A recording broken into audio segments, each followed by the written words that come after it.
परमादरणीय श्री मल्लिकार्जुन खड़गे जी, श्री वेणुगोपाल जी, श्री अधीर रंजन जी, मुकुल वासनिक जी, मंच पर बैठे सारे कांग्रेस के नेतागण, मेरे प्यारे कार्यकर्ता, यूपी के मेरे सारे साथी,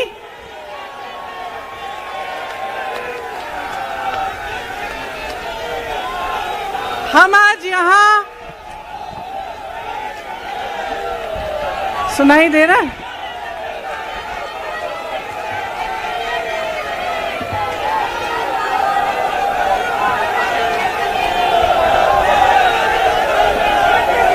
सुनिए,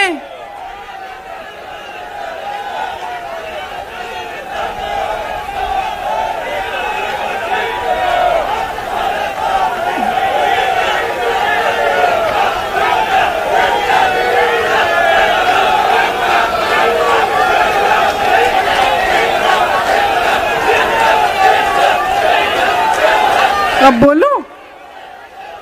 इजाजत है? मेरे यूपी के भाइयों, बोलने दो। देखिए, यहाँ पे बैठे हुए मेरे मन में एक पुरानी बात आई। 32 साल पुरानी बात है। मई 1991 की बात है। मेरे पिता की शव यात्रा तीन मूर्ति भवन से निकल रही थी। अपनी मां के साथ और अपने भाई के साथ हम एक गाड़ी में बैठे थे।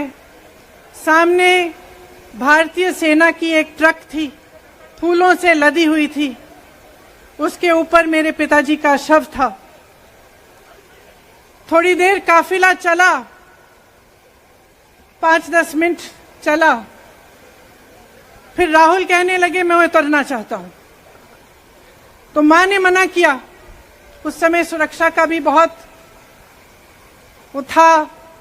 तो मां ने कहा नहीं, तुम उतर नहीं सकते।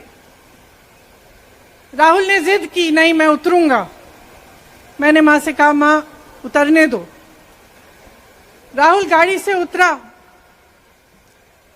उस सेना की ट्रक के पीछे खड़ा होके चलने लगा और तीन मूर्ति से लेके कड़ी धूप में अपने पिता के जनाजे के पीछे पीछे पैदल चलते चलते चलते चलते यहां पहुंचा।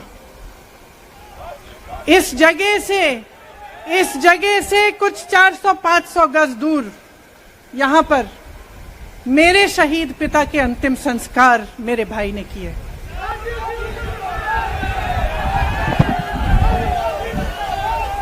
सुनिए,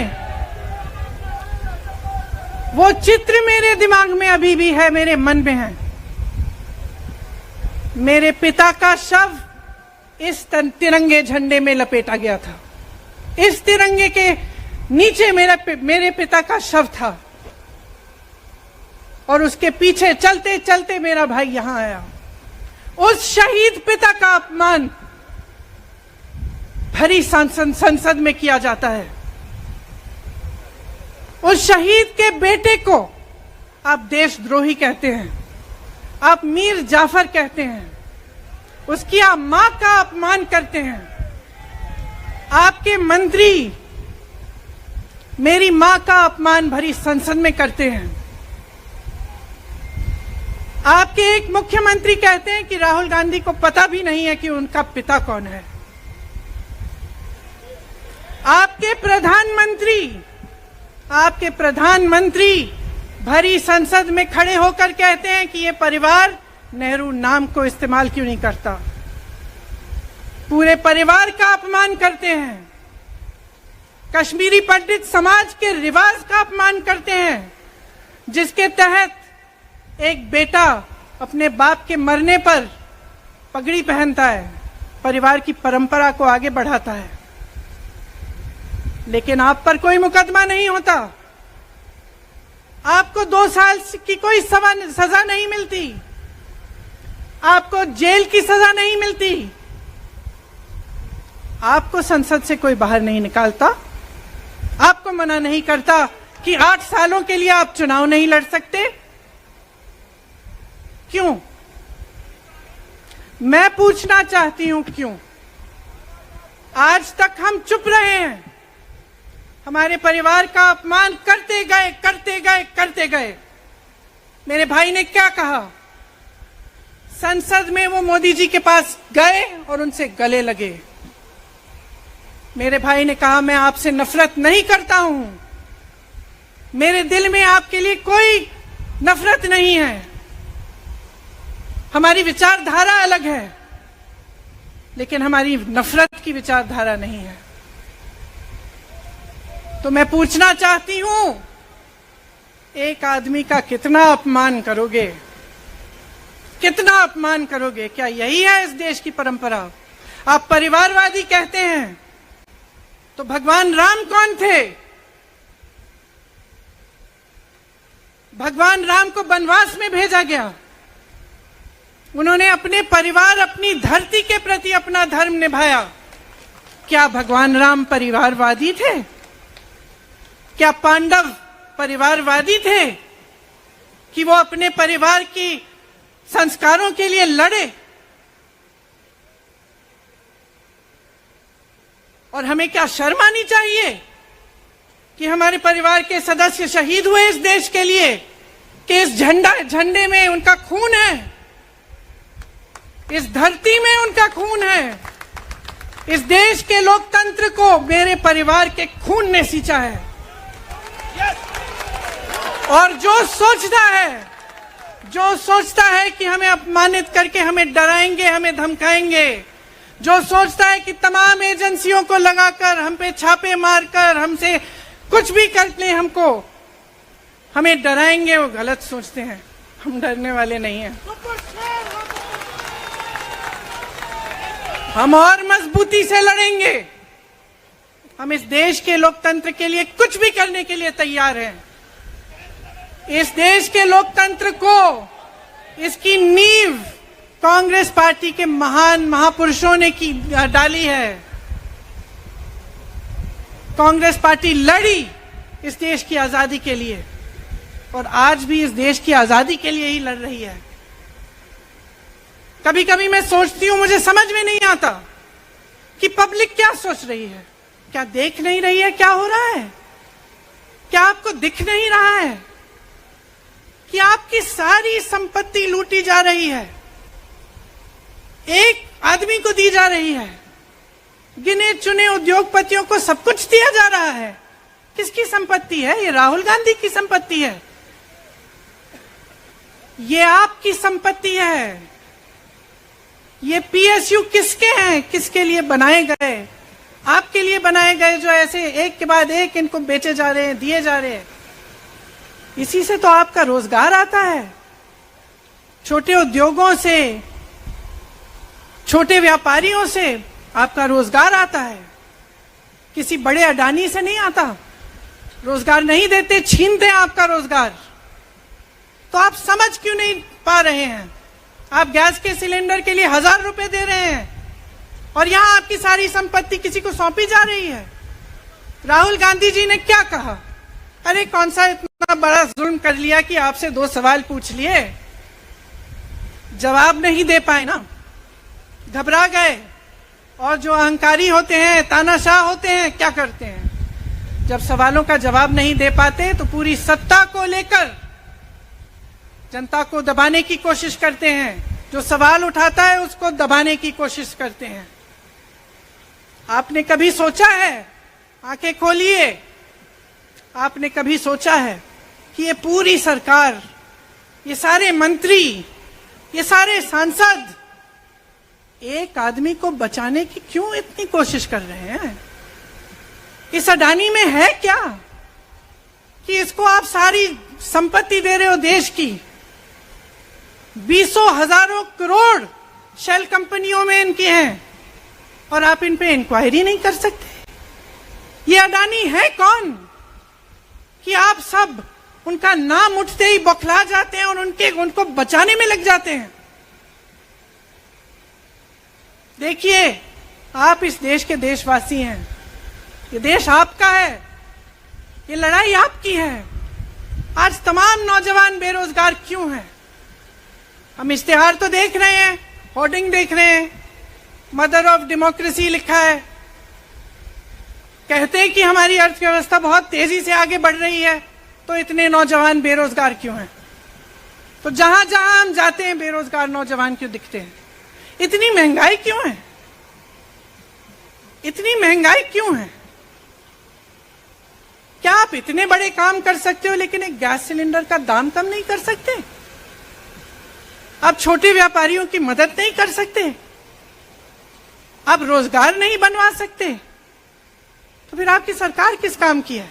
लोगों को दबाने के लिए है या अडानी जी को आगे बढ़ाने के लिए है?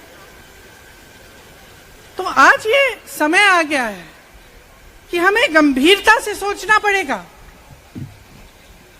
ये सरकार पूरी कोशिश करती है कि आपका ध्यान भटकाया जाए।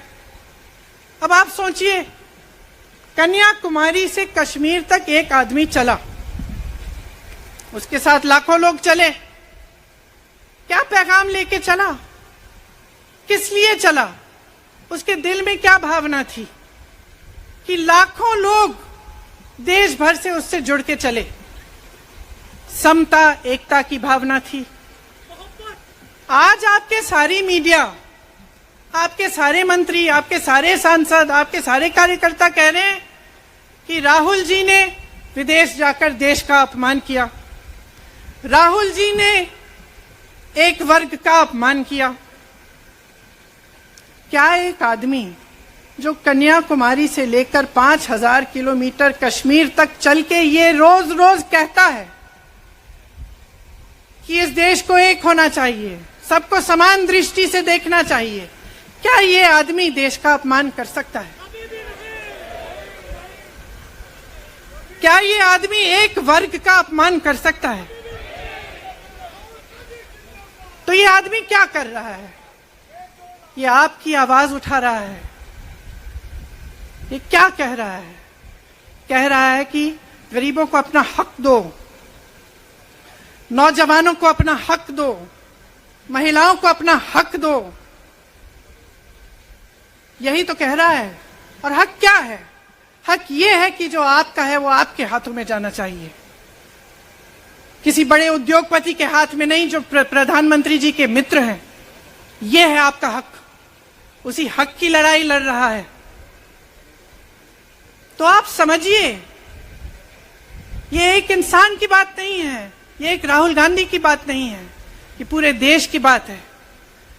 जब हम कहते हैं लोकतंत्र को बचाना है, तो हम किस बात की को बचाने की कह रहे हैं? क्या कह रहे हैं हम? लोकतंत्र क्या होता है? खुल के जवाब मांगो, सवाल उठाओ। यही तो लोकतंत्र है कि आपको कोई आपत्ति है, कोई समस्या है, आप किसी के पास जाकर अपना हक मांग सकते हैं। आप कह सकते हैं, भाई हमारे लिए ये क्यों नहीं किया? इतनी महंगाई क्यों है? हमारे लिए रोजगार क्यों नहीं बनाए? लेकिन आज यही हक आपसे छीना जा रहा है और आपका ध्यान इधर उधर भटकाया जाता है और इतनी चीजों को फैलाया जाता है जो सच नहीं है, झूठों को फैलाया जाता है। आप सोचिए, राहुल गांधी दुनिया के सबसे बड़े जो शिक्षा के संस्थान है वहां से पढ़ के आए हैं। हार्वर्ड और कैम्ब्रिज की उनकी डिग्री है। कैम्ब्रिज से उन्होंने इकोनॉमिक्स में मास्टर्स डिग्री, एमफिल डिग्री उनको मिली। आप उसको पप्पू बनाते हैं। पूरे देश भर में आपकी सहायता के साथ मेरे मीडिया के दोस्तों, डिग्री आपने देखी नहीं, सच्चाई आपने देखा नहीं, उनको पप्पू बना दिया। फिर पता चला कि ये पप्पू तो यात्रा में निकल आया और पता चला कि ये तो पप्पू है ही नहीं। इसके साथ तो लाखों लोग चल रहे हैं। ये ईमानदार भी है,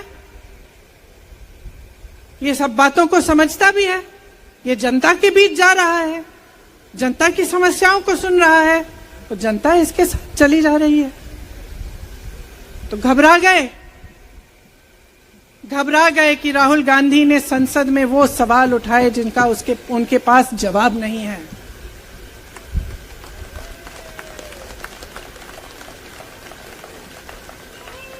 क्या किया सुन लीजिए। एक तरफ से हंसी भी आती है कि एक आदमी को रोकने के लिए इतना सारा करना पड़ा। जिस आदमी ने राहुल जी के खिलाफ सूरत में कंप्लेंट लगाई, आपको मालूम है कि पिछले साल उसने खुद कचहरी में जाके बोला इस पे आप स्टे लगा दीजिए। 1 साल के लिए अपने ही केस पे स्टे लगवाया। फिर वापस कब गए केस खुलवाने के लिए? राहुल गांधी के संसद में अडानी पे के भाषण देने के 1 हफ्ते बाद। 1 हफ्ते बाद वो आदमी वापस जाता है, कहता है केस खोल दी, सुन लीजिए अब हम तैयार हैं। 1 महीने के अंदर अंदर जज कह देते हैं कि राहुल गांधी को 2 साल की सजा मिलेगी। आपने देखा इस देश में कितने केस हैं कि जेल में 10 साल के लिए पड़े रहते हैं, उनकी सुनवाई नहीं होती। ये तो सुनवाई भी फट से हो गई, जजमेंट भी फट से हो गई, सजा भी फट से हो गई। और आपने कह दिया अगले दिन कि 8 सालों के लिए ये चुनाव नहीं लड़ सकते, संसद से बाहर कर देंगे इनको। वाह वाह वाह वाह वाह वाह, बहुत धैर्य है आप में। अरे कायर हैं, कायर है इस देश का प्रधानमंत्री। लगा दो केस मुझ पर, लगा दो केस मुझ पर, जेल ले जाओ मुझे भी, लेकिन सच्चाई ये है कि इस देश का प्रधानमंत्री कायर है।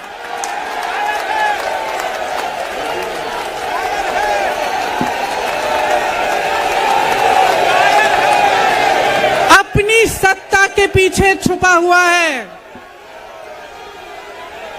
अहंकारी है।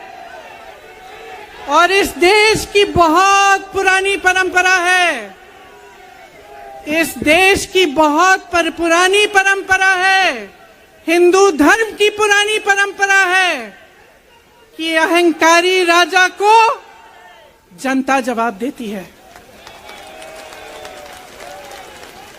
और इस देश की बहुत पुरानी परंपरा है कि अहंकारी राजा को ये देश पहचानता है। मेरे परिवार ने मुझे एक चीज सिखाई है कि ये देश दिल से बोलता है और दिल से सुनता है। ये देश सच्चाई को पहचानता है। और मैं जानती हूं कि आज वो दिन है जब से सारा कुछ बदलने लगेगा।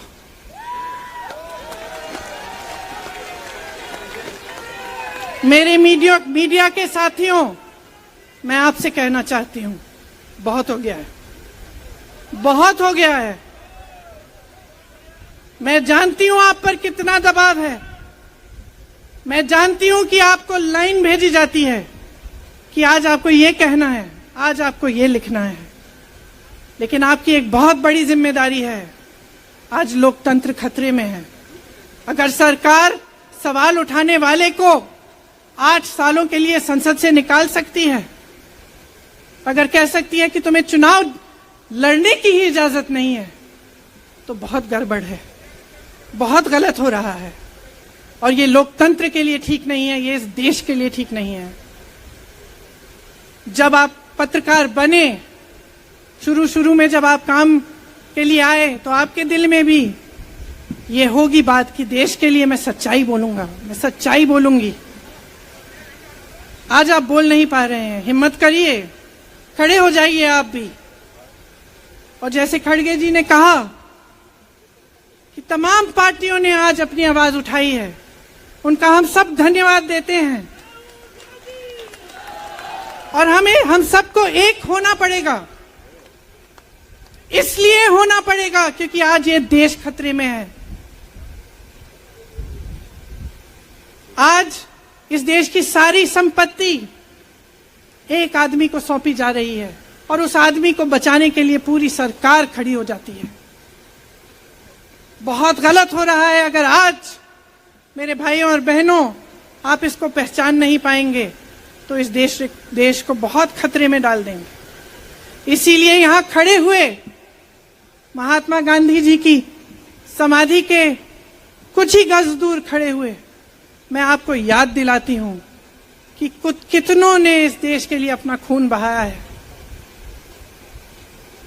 कितनों ने इस देश की धरती, इस देश की आजादी के लिए अपना खून बहाया है।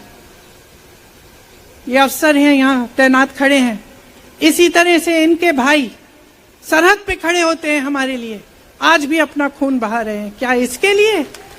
क्या अडानी जी के लिए? कि अपने देश के किसान के लिए, अपने देश के गरीब के लिए, अपने देश के छोटे व्यापारियों के लिए, महिलाओं के लिए, अपने बच्चों के भविष्य के लिए हम सब अपनी जान देने के लिए तैयार हैं। तो मैं आपसे आग्रह करती हूं मेरे देशवासियों, आंखें खोल लो, समय आ गया है, डरो मत। राहुल गांधी के शब्दों में डरो मत, इनका सामना करने का समय आ गया है। एकजुट हो जाओ, सामना करो, इस देश की सच्चाई को उभारो, इस देश की एकता को बनाए रखो और इस देश को आगे बढ़ाओ। जय हिंद, जय हिंद, जय हिंद।